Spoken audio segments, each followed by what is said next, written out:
Baik, kita kembali bertemu dalam pelajaran komputer jaringan dasar. Ya, pada pelajaran ini kita akan melanjutkan materi sebelumnya, yaitu bagaimana cara menerapkan perakitan dan merakit komputer. Pada pelajaran ini, ya, kita akan coba merakit komputer ya.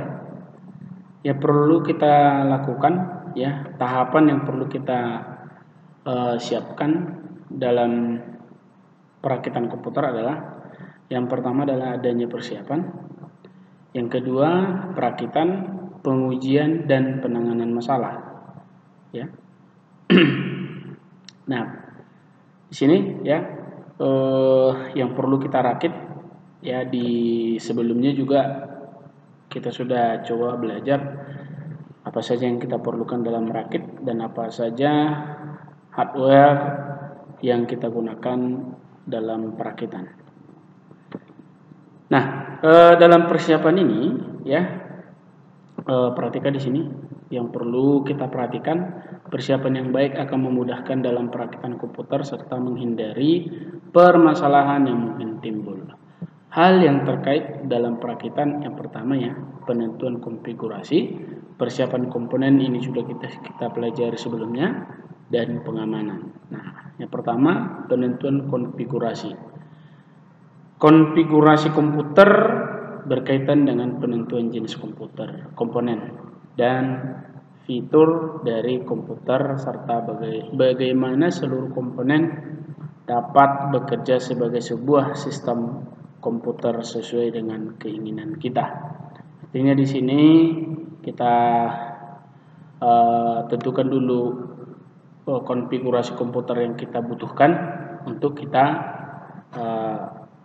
rakit ya. Selanjutnya adalah persiapan komponen. Tentunya dalam persiapan komponen ini di dalam perakitan ya, terlebih dahulu, artinya ketika kita sudah persiapkan akan lebih mudah dalam perakitannya. Nah, ada perlengkapan yang perlu kita siapkan dalam perlengkapan ini ya. Yang pertama ada komponennya ya, kelengkapan komponen seperti kabel, skrup, jumper, baut dan sebagainya ya. Ada, kalau bisa ya, ada buku manual dan alat bantu berupa obeng dan obeng pipih dan Phillips, artinya itu obeng plus minus yang sudah kita pelajari di pertemuan sebelumnya. Nah, ini dia yang perlu kita siapkan ya. Ada CD, ada motherboard, ada kabel, ada obeng dan sebagainya. Ini yang kita persiapkan dalam perakitan. Selanjutnya ya, ada pengamanan. Pengamanan ini ketika kita melakukan perakitan ya, perlu supaya tidak, ini kita buat sebagai tindakan pengamanan diperlukan untuk menghindari masalah seperti kerusakan komponen oleh muatan listrik statis atau jatuh, panas berlebihan atau tumpahan cairan ya. Pencegahan kerusakan karena listrik statis ini ya, caranya kita menggunakan gelang statis ya, seperti gambar ini ya. Yang kedua, jangan langsung menyentuh komponen elektronik ya, konektor atau jalur rangkaian ketika memegang pada badan logam atau plastik yang ada pada komponen. Artinya kita jaga dalam menyentuh perangkat ya, khususnya bagian logam. Selanjutnya ya, proses perakitan ini ya, di dalam perakitan ada tahap proses. Pada perakitan komputer terdiri dari penyiapan motherboard ya, memasang prosesor, memasang heatsink, memasang modul memori, memasang motherboard pada casing, memasang power supply, memasang motherboard dan casing, memasang drive, memasang card adapter dan penyelesaian akhir. Inilah tahapan, ada 10 tahap yang harus kita coba kerjakan dalam melakukan perakitan ini ya. di tahap pertama ini ya, dalam penyiapan motherboard ya, periksa dulu buku manual motherboard kalau ada ya, untuk mengetahui posisi jumper ya, untuk pengaturan CPU CPU speed ya, speed multiplier, dan tegangan masukan ke motherboard. Atur sesuai dengan petunjuk. Kesalahan mengatur jumper tegangan dapat merusak prosesor ya. Selanjutnya adalah memasang prosesor. Di dalam memasang prosesor, nah terlebih dahulu ya, prosesor lebih mudah dipasang sebelum motherboard menempati casingnya. Jadi alangkah baiknya dipasang dulu motherboardnya, prosesornya ke dalam motherboard, baru kita masukkan motherboard ke dalam casing ya. Cara memasang prosesor, jenis soket dan slot berbeda ya. Perhatikan nanti jenis soketnya ya. Misalnya seperti ini ada soket, tergantung jenis soketnya ya. Lihat aja nanti ketika kita melakukan perakitan langsung, kita perhatikan jenis soket yang kita buat ya. Itu nanti ada berupa pin atau petunjuk seperti apa pemasangan prosesornya. Selanjutnya jenis slotnya itu nanti ya, nanti pasang penyangga atau bracket pada dua ujung slot di motherboard hingga posisi lubang pasak ya. Ini maksudnya ya, bagian pasaknya bertemu dengan lubang di motherboard. Ini kalau jenis memori ya. Dalam pemasangan memori kita lihat nanti lubang sama lubang pasaknya itu bisa dimasukkan ya. Kemudian dalam memasang heatsink atau pendingin prosesor ya, jenis heatsink ini juga ada macamnya ya. Fungsi heatsink adalah membuang panas yang dihasilkan oleh prosesor lewat konduksi panas dari prosesor ke heatsink. Biasanya nanti dia ada pastanya di bagian atas prosesor untuk ke heatsink ya. Kemudian memasang modul memori. Dalam memasang modul memori, perhatikan di sini ya. Umumnya dipasang berurutan dari soket terkecil ya. Urutan pemasangan dapat dilihat dalam diagram motherboard ya. Biasanya kita yang perlu perhatikan itu adalah bagian semacam lubangnya di sini ya. Itu cara pemasangannya. Kemudian selanjutnya perhatikan cara memasang dan memegang memori ya. Yang perlu diperhatikan di sini ya, perhatikan tangan yang memegang ini di bagian ini lubangnya ya. Jadi dia harus sesuai pemasangannya dengan soket atau tempat yang sudah disediakan ya.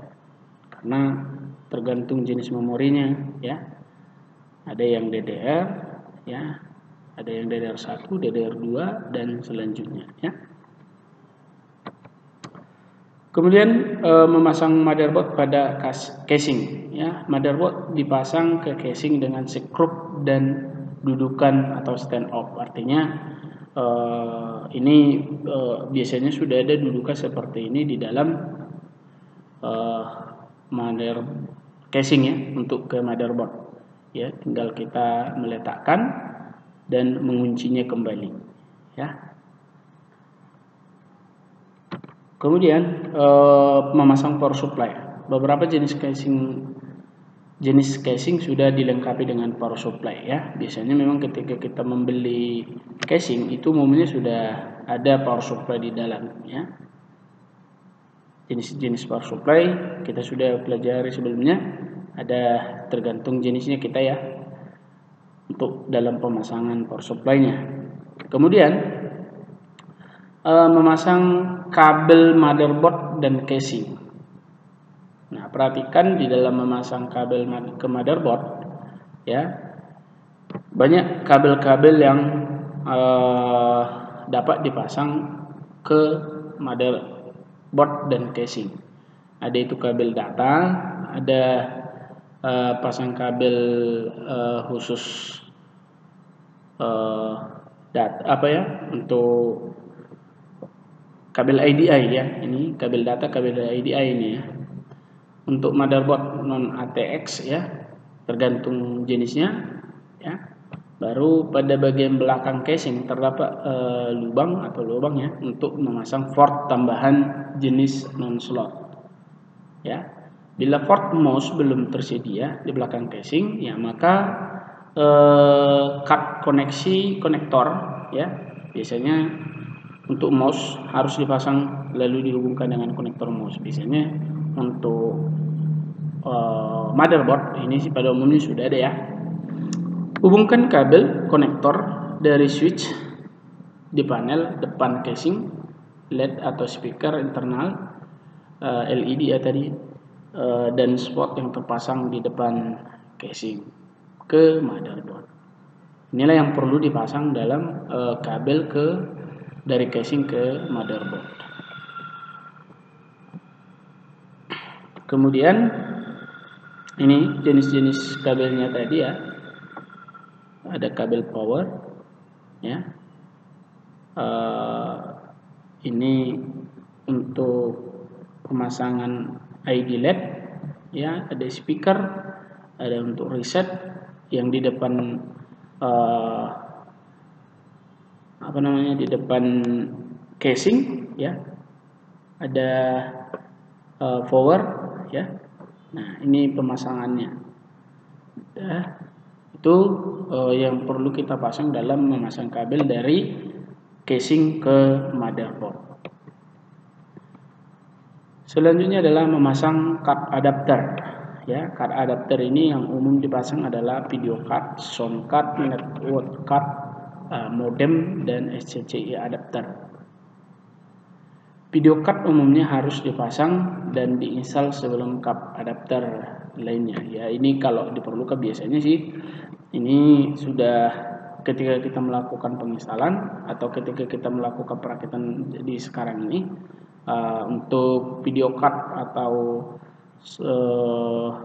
VGA card itu biasanya sudah ada ya. Cara pemasangannya kalau diperlukan ya kita masukkan dia ke slot ekspansi card adapter tersebut ya. Kemudian penyelesaian akhir. Nah, dalam perakitan ini ya, ketika kita sudah melakukan perakitan, ini yang perlu kita perhatikan dalam penyelesaian akhirnya ya. Pasang penutup casing ya, baru sambungkan kabel dari satu daya ke soket dinding ya. Kemudian pasang konektor monitor ke port video card ya, ini. Kemudian pasang konektor kabel telepon ke port modem bila ada ya. Hubungkan konektor kabel keyboard dan konektor mouse ke port mouse atau port serial, tergantung jenis mouse-nya ya. Hubungkan piranti atau peralatan eksternal lainnya seperti speaker, joystick, mikrofon bila ada ke port sesuai dengan yang sesuai dengan portnya ya. Periksa manual dari card adapter untuk memastikan lokasi portnya ya. Jadi ketika sudah kita lakukan semua perakitan ini, tentu kita akan coba untuk menginstalnya. Tapi setelah kita rakit, maka kita akan install dengan sistem operasi. Nah, jadi ketika nanti perakitan sudah selesai, ya pastikan semua sudah terhubung. Ya, kalau semua peralatannya sudah ada, yang walaupun contoh hanya nggak ada misalnya printer, speaker, mic dan segala macamnya nggak masalah. Yang penting ada monitor ya, mouse, keyboard sama CPU ya. Itulah penjelasan tentang langkah-langkah merakit komputer ya. Kurang lebihnya nanti kita akan langsung praktekkan, dan di pertemuan berikutnya nanti akan Bapak coba jelaskan atau coba tampilkan merakit komputer yang benar ya. Kerjakan latihan berikut di buku latihan ya, kemudian kirimkan melalui aplikasi ya. Sampai bertemu di pertemuan berikutnya. Sekian dan terima kasih. Salam sehat.